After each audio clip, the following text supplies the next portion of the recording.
today to talk about ball marks on greens. When a golfer hits a shot into a green, especially with an iron, it's likely that the ball will leave a mark on the green, something that'll look like a large dimple.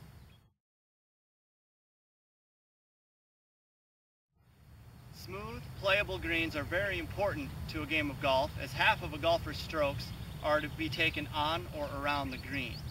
It is up to us to make sure that we provide those conditions. I've hit a few shots into our nursery green here, where we'll illustrate a proper way to fix a ball mark, the improper way, and an unfixed ball mark.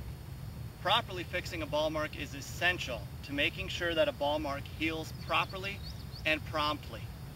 I will show you the method that I used on fixing the ball marks, and we'll update you every several days on the progress of our individual ball marks. First, I'll show you the proper way to fix a ball mark.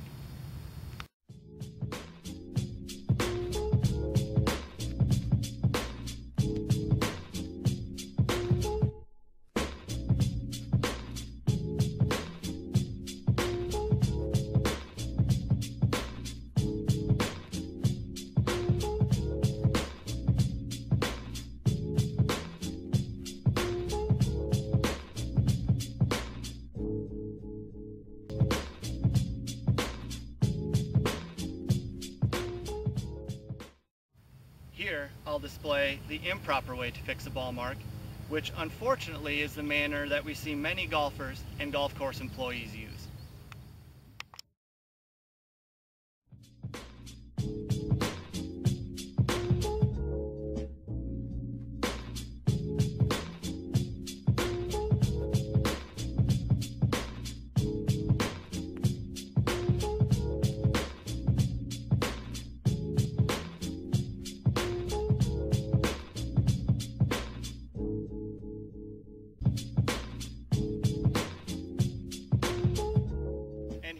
We'll have an unfixed ball mark that we'll pay close attention to over the next several weeks to see how quickly or unquickly it heals.